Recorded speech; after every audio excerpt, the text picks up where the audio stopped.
सदगुरु कबीर साहब जी महाराज ने मनुष्य जीवन और उसमें मिले इस अमूल्य समय की कीमत बताते हुए सदगुरु जी वाणी में फरमाते हैं, कबीरा ते दिन गए अकारती संगत भई न संग, प्रेम बिना पशु जीवना भक्ति बिना भगवन। मैंने भी अपने छोटे से अलग काल के जीवन में भी देखा है, भी जीवन में पूरा जीवन संसार में घिस पिट जाने के बाद भी रुगण सुगण देह हो गई है, कंपित शरीर है, मरण शैया पर पड़े हुए हैं, काल सिराने खड़ा है और इस जीव से पूछे ना क्या चाहिए तो भी कहेगा बस पोता हो जाए, बेटे की नौकरी लग जाए, एक बड़ा सा मकान हो जाए। कभी सत्संग में नहीं गए, कभी किसी गुरु का कहा हुआ नहीं माना, ना भजन किया, ना सुमरन किया, ना परमात्मा की भक्ति की, ना प्रभु पे भरोसा किया, बस संसार की उलझनों में उलझते हुए और ऐसा जीवन पशुवत जीवन जीकर और आगे भी पशु होने की तैयारी है, हम संसार से चले जाते हैं। इसको कहते हैं जीव और जीवन की दुर्गति। तेरी गए अकारती संगत भई न संत, कितनी लंबी आयु मिली हो, अगर संत की गुरु की संगत नहीं मिली सारे दिन बेकार चले गए। प्रेम बिना पशु जीवना, प्रेम तो आप परिवार में संसार में भी कर रहे हो, लेकिन वही स्वार्थ का है। परमात्मा से प्रेम नहीं हुआ और भक्ति भगवान की नहीं की, कहते हैं सब वैसे मूली गवा दिया तुम्हें। फिर सदगुरु जी फरमाते हैं, कबीरा दर्शन संत का सायब में याद, लेखे में सोई घड़ी बाकी दिन बर्बाद। सत्संग में आप खुद नहीं आए, कोई ले आने में सहायक है आपको, कोई है जो आपके पीछे कृपा कर रहा है, जो आपको खींच के गुरु दरबार तक संत के चरणों तक लेकर आता है। जिस दिन दर्शन हो जाए लेखे में सोई गई, वही घड़ी लेखे में आपकी चर्चा हो रही है आपकी परमात्मा के अंदर। ये जीव आज संत के गुरु के चरणों में बैठा है और लेखे में सोई घड़ी बाकी दिन बर्बाद, सारे के सारे दिन बर्बाद हो गए। देखिए बड़ी से बड़ी पीड़ा संसार की झेल लेते हैं, बड़े से बड़ा रोग झेल लेते हैं, बड़े से बड़े संकट आए संसार में आप उसको झेल लेते हैं, लेकिन परमात्मा को पाने की पीड़ा नहीं चलती है। ये पीड़ा तो कोई संत जगाएगा। इसलिए इनके बताए हुए मार्ग पर, प्रशस्त मार्ग पर चलोगे, एक इतना बड़ा लक्ष्य जीवन का आपको मिल जाएगा संत दर्शन से ही। अगर संत का दर्शन भी होगा, मैं एक छोटा सा प्रसंग सुनाऊं, संत दर्शन का क्या महत्व होता है। एक गांव में कथावाचक आए, बड़े अच्छे संत थे, 7 दिन कथा की, आखिरी दिन आया, सब भक्तों से कहा भी कथा के बाद गुरु दीक्षिणा देते हैं तो मुझे गुरु दीक्षिणा दो। अब भक्तों ने कहा महाराज क्या दे, कोई कपड़ा वस्त्र लूटा पैसा क्या देना है। कह लगे मेरे को दक्षिणा देनी है भी, अगर आपके अंदर कोई बुराई है उसको छोड़ दो और आज से जीवन में एक एक कोई अच्छा नियम लो। कहे ठीक है महाराज। लोगों ने सोचा भी 7 दिन सत्संग सुना है, अच्छी बात है, बुराई छोड़ दे। किसी ने बीड़ी सिगरेट होका छोड़ दिया, गुटखा पान तंबाकू छोड़ दिया, किसी ने झूठ चोरी छोड़ दी, किसी ने निंदा करनी छोड़ दी, है ना, किसी ने लड़ाई झगड़ा करना छोड़ दिया, किसी ने चोरी छोड़ दी। जो जो दुर्गुण थे हर व्यक्ति ने एक नियम ले लिया और संत ने कहा एक नियम लो कि आज के बाद हम ये काम किए बगैर ये नहीं करेंगे। किसी ने कहा सुबह ब्रह्म मुहूर्त में उठ के 5 माला किए बिना पानी तक भी नहीं पीऊंगा। किसी ने कहा सूर्य भगवान को अर्घ्य और प्रणाम किए बगैर मैं भोजन नहीं करूंगा। किसी ने नियम लिया मैं रोजाना मंदिर में जाकर माथा टेकूंगा। किसी ने कहा कि मैं 1 घंटा भजन में बैठूंगा। किसी ने कहा मैं गौ माता को रोटी देने के बाद फिर भोजन करूंगा। किसी ने कहा कि मैं रोजाना गुरु के दर्शन करने जाया करूंगा। कहने का भाव है सबने कोई ना कोई अच्छे नियम ले लिए। सारा गांव आता था कथा में। संत ने पूछा भाई सबने ले लिया, कोई रह तो नहीं गया? किसी ने कहा महाराज एक सेठ जी हैं वो रह गए, उन्होंने नियम नहीं लिया और ना 7 दिन कथा में आए सत्संग सुनाई नहीं। कहने बुलाओगे उसको? क्यों? कहने भाई तालाब को गंदा करना हो जाए, एक मछली काफी है। पूरे गांव ने नियम लिया तो बुलाओ उसको भी। अब उसको बुलाया तो सोचा चलो संत ने बुलाया, 7 दिन गया नहीं, चलो आया। फिर सबने नियम लिया, गुरु दक्षिणा दी, तूने कोई भी नियम नहीं लिया। उसने सोचा महाराज मेरा तो व्यापार का काम है और इतना ज्यादा बिजी व्यस्त रहता हूँ, काम धंधा है और मरने की भी फुर्सत नहीं है। लोग यही कहते हैं ना, संसार के काम में क्या कहते हैं, मरने की भी फुर्सत नहीं है। भाई अच्छे से फुर्सत मिलेगी जब काल आएगा ना, कुछ भी करते रहना, खूब फुर्सत में श्वास निकाल कर खर्च कर लेके जाएगा। कोई ये जान काम नहीं आएगी। कहोगे ना 1 मिनट दे दो, 1 पल दे दो, चलो चलो बिल्कुल छुट्टी हो जाएगी, बिल्कुल मांगा समय नहीं मिलेगा। उनसे कहा नियम तो लेना पड़ेगा जब सारे गांव ने लिया है। उसने सोचा चलो आसान सा ले लेता। कहने लगे मेरे घर के सामने कुमार है, वो भक्ति करता है, मैं बड़ा नियम तो महाराज नहीं ले सकता, रोजाना उसके दर्शन करके फिर भोजन किया करूंगा, जलपान। अब संत ने सोचा चलो ना से तो कुछ तो लिया, तो उसने नियम ले लिया रोजाना उसके घर के सामने, बिल्कुल दूर भी नहीं जाना। अब सुबह गेट खुलते हुए दिखेगा, उसका दर्शन करके फिर जलपान भोजन करूंगा। ऐसे करते करते बहुत वर्ष बीत गए और घर वालों को किसी को नहीं पता, उसके दर्शन करके फिर भोजन करता। एक दिन कहीं गांव में दूर गया हुआ था, शाम हो गई, लेट आया, सोचा अरे भूख भी लगी पर पहले उसका दर्शन तो करा हूं।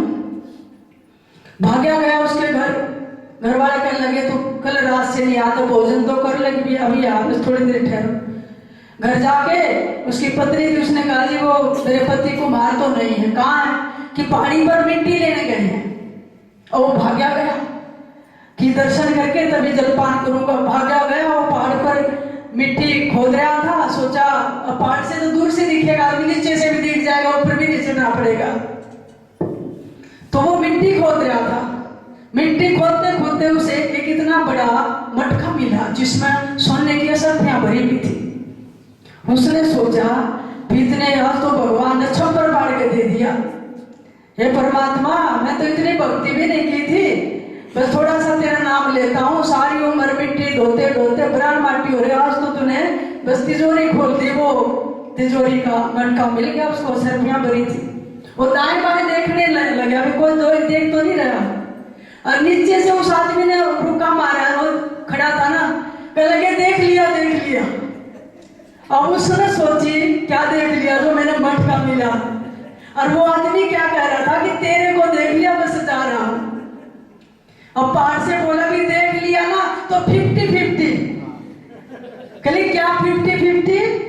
कहली किसी को बताना मत 50-50। अब वो नीचे वाला तो उसके दर्शन कर रहा था कुमार के। कुमार ने सोचा कि ये मटका मिला, ये कह रहा देख लिया रिपोर्ट कराएगा और वो सरकारी खजाने वाले आ जाए, ये भी हाथ ना लगे, किसी को पता ना चले, चुपचाप 50-50 कर ले। नीचे आया, कल क्या करा था? कल मेरे को मटका मिला सरपियों का और आधी तेरी आधी मेरी। चरण पकड़ ले सेठ जी ने कि 12 साल इसका दर्शन किया, इसके बदले 50-50 इतना धन मिला, रोजाना जाकर किसी संत का दर्शन करता तो आज भगवान एक छोटा सा नियम मेरे जीवन में लिया और परमात्मा ने इतनी बड़ी कृपा कर दी। चरण पकड़ के कुम्हार के सेठ जी रोने लगे और नीचे ये धन सीधा गया संत के पास और गुरु दीक्षा ले ली। महाराज सारी जिंदगी धंधे में खो दी, कभी नाम नहीं लिया, छोटा सा नियम लिया आज और धन के लिए तैयार हो गया, आपका दर्शन करता परमात्मा मिल जाते। कृपया करो प्रभु, नाम दो मेरा, जो थोड़ा सा समय बचा हुआ है इसमें मैं अपना कल्याण कर सकूं, ऐसी युक्ति बता दो।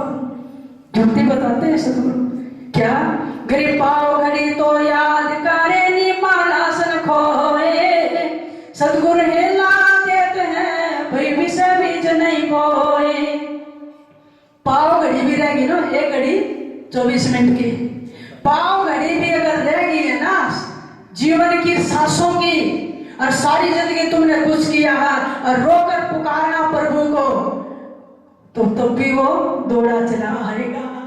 निम्मा नाश न खोए, कहते हैं जितना मूल दिया, श्वासों की पूंजी दी है, बहुत बड़ी पूंजी दी है। 24 घंटे में 21,600 श्वास, इसको मूल से खत्म मत करो, परमात्मा की भक्ति करो। सदगुरु हिला देते हैं, जो भी संत है ना वो यही हिला देने आते हैं, समझाने आते हैं, विषय सूल नहीं बोए, संसार में विषयों के कांटे बोकर मत जाना। और हम तो यही कर रहे हैं, संसार की चर्चा में कितने राजी रहते हैं, इधर की उधर की, तेरी मेरी, बड़ी दुनियादारी की चर्चा में खुश रहते हैं। भगवान की चर्चा हो जाए तो मुंह लटका लेते हैं, दुखी हो जाते हैं। 70, 80, 90 साल की आयु हो जाती है, भगवान याद नहीं आता, उसी रोड़े में उसी झगड़े में खुश हैं। सिर पे काल खड़ा है, जर्जर दे है, नाम नहीं आता जीवा पर भगवान का। जब तक सदगुरु कृपा नहीं होगी, इस जीवा पर भगवान का नाम नहीं आ सकता है। इसलिए आप बड़े सौभाग्यशाली हैं जो सदगुरु की याद आती है और सत्संग में बैठते हैं और परमात्मा से प्रेम जगाने की कोशिश करते हैं। भाई इतनी उम्र बीत जाती है संसार के प्रेम में ही, लेकिन कुछ आत्माएं ऐसी भली होती हैं, बचपन से ही संत मिल जाए, सत्संग मिला और परमात्मा को पाने के लिए तड़पने लगे, रोने लगे। मीरा जैसे, ध्रुव जैसे, प्रहलाद जैसे, उनका जीवन देखो ना, 5-5 वर्ष की आयु में जहाँ खेलने का समय होता बच्चों का, रो रहे हैं, पुकार रहे हैं, उपवास ले रहे हैं, तप कर रहे हैं, भक्ति कर रहे हैं, तो वो परमात्मा इस धरती पर उतर आता है।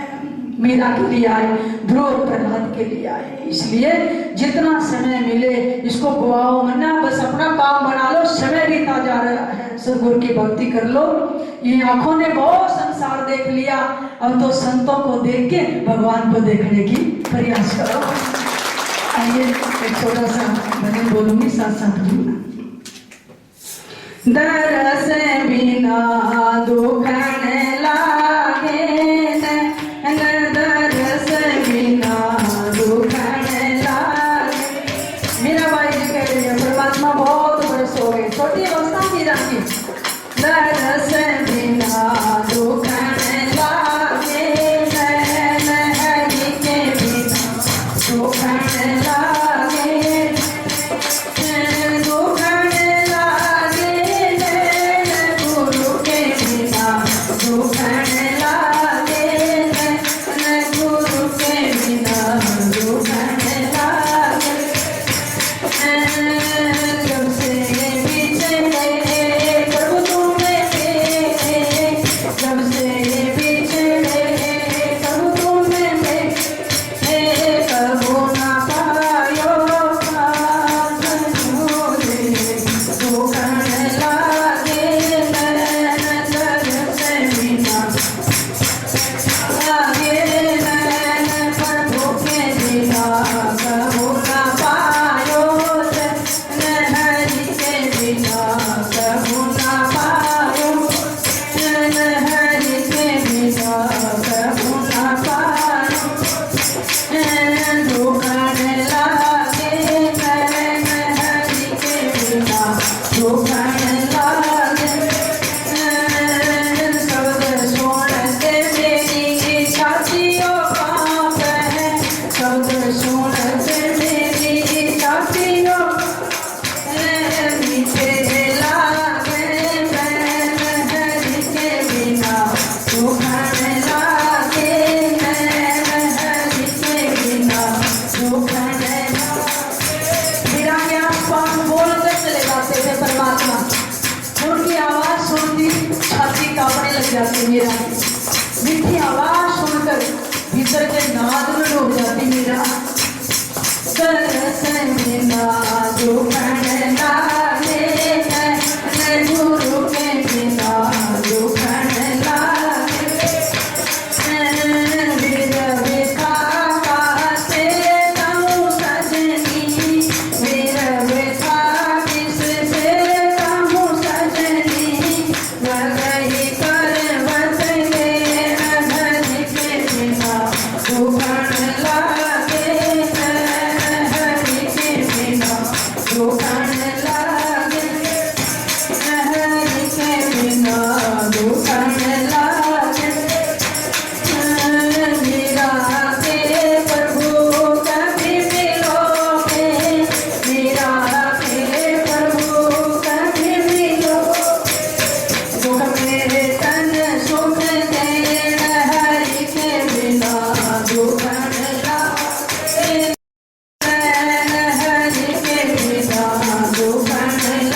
गुरुदेव